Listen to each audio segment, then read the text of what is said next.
Hello. We ask for $1 contribution if it's convenient. Whoops.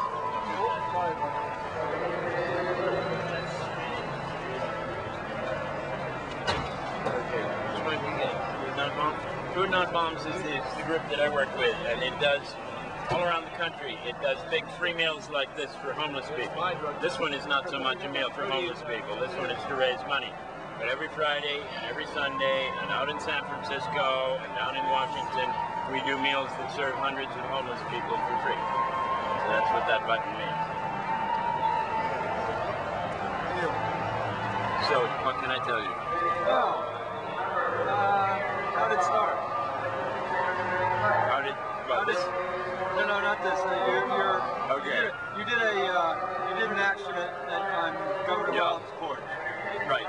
A group called Committee for the Shelter Emergency, which is basically Jim Stewart, who's director of a shelter, and a number of other people, put together a demonstration. I was asked to come along to go to Governor Well's house, which is in Cambridge, a very large house, and to set up a shelter on his back porch. Of course, we didn't expect to be allowed to do so. But it was a way of dramatizing the fact that the cuts that he has been pushing through the legislature will leave a lot of people with no shelter at all and no place to turn. And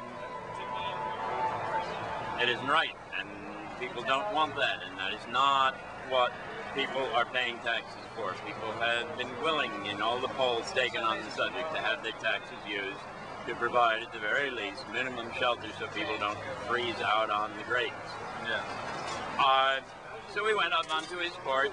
We had a rabbit in a hutch which got frightened and went back into its hutch, but after 5 minutes or so they left us alone. The governor's house apparently is not surrounded by police and electric wire, as you might think. It's amazing the insulation that social class and neighborhood give. The gate was open, we walked up, we sat on the porch. After a while the rabbit realized that we were peaceful people and came back out of its hut to have its nose scratched. And of course the people who, I believe it's his sister-in-law, the governor's sister-in-law, who was staying in the house, phoned the police, and they came and told us, gave us trespass warnings, and we left. No, we didn't leave. We didn't leave. Gave us trespass warnings that we would be arrested unless we left, and we did not leave. And we were placed under arrest. Walked to the police cars, were held for several hours, and brought into court, and released on our own recognizance. So how long did you actually sit on the porch? Quarter of an hour, perhaps. Oh, really? 15 minutes? Yeah. There were no police there. It took a while to bring them in. The lady called, the governor's whatever called immediately? Apparently, yeah. Apparently. So did you have homeless people with you? Yes, a number of the people who came were homeless people, folks, homeless. There are homeless activists who are themselves homeless. Yeah. John McDonough, you might know him. He was here earlier today. Was one of the people arrested, and he certainly is as homeless as people get, and yet he's very active and helps out with free food for the homeless demonstrations. He's working to be one of the organizers on the walk up to Kennebunkport that'll be happening in October. So this was do you feel this is a part of your free speech? Or on what grounds do you say you should be able to sit on the governor's? We don't really say we should be able to sit on the governor's. We say that a terrible thing is being done, and it is necessary to take, within the context of nonviolence, it is necessary to take bold steps. If there was a place where we could set up a shelter that would really be a shelter, that would house 1,000 people or 100 people, that would be a more direct form of civil disobedience. But in fact, putting a shelter together requires funds far beyond our ability to handle. Therefore, although shelters are in no way a solution to people's need for housing, they at least get people off the grates, and they are rather expensive to set up and run, and we can't do it without funding, without major funding, and the governor is no longer willing to commit that anybody who wants shelter will have shelter, which is something that has distinguished Massachusetts for the last few years, that there has been shelter available. The shelter's been bad enough so that people that I know have chosen to sleep out on the Cambridge Common in February in a sleeping bag found in the garbage can rather than go into those shelters. That was Hugo, you probably know him. He's quite proud of having done that. But it shows that the shelters really must be abusive of the human spirit to an extreme degree. I can't imagine what February. Yep. Yeah. What's the status now? Did they actually arrested you? They arrested us. They released us on recognizance after bringing us into court in handcuffs. And we came back for trial.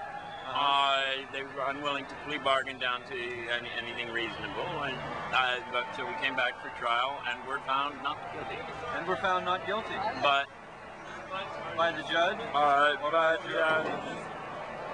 I did a number of civil disobedience actions. That was the Boston one. That was not the Cambridge one. The Cambridge one was continued without a finding upon a finding of sufficient facts for a verdict of guilty. Continued without a finding with I forget if it was a fine or court costs of $50.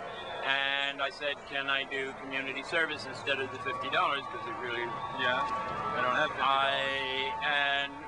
$50. It would have been difficult. And he said yes at the rate of $5 an hour. And so I had some of my community service written up in a letter and mailed it into the police department. 2 days ago, I received a notice from the police department saying they have issued a warrant for my arrest for not doing the community service. I was on the phone to them. They said they haven't got it, and it's going to take a while to straighten it out. And it may take maybe a long time before I get rid of that warrant. Yes, right. But it's a misdemeanor trespassing warrant. You know, they don't exactly send it out to Interpol. But it does mean that if I do civil disobedience in Boston or Cambridge or around that area, more or less, it depends on how good their computers are and how well they talk to each other so far. It will undoubtedly get dug up. It will undoubtedly take straightening out. It's going to be a pain in the neck. A pain in the ass for 6 months. Is it 6 months, or did you get 2 years on it? No, this was just, there was no sentence. It was just $50 in community service in lieu of it. Yeah, but continued without a finding means that they can bring you back into court and charge you again. You've got a point, and I don't think they're doing that. Well, maybe they are. Maybe that's what the warrant for my arrest means. Yeah. Because that's what they do on it. Anyway, I tried straightening it out by phone, and it's not working. I think it's time to start sending them registered letters with copies of the letter and so on. And to not lose the copy of the letter. I once lost my copy of a community service letter and had to do it all over again. The end was the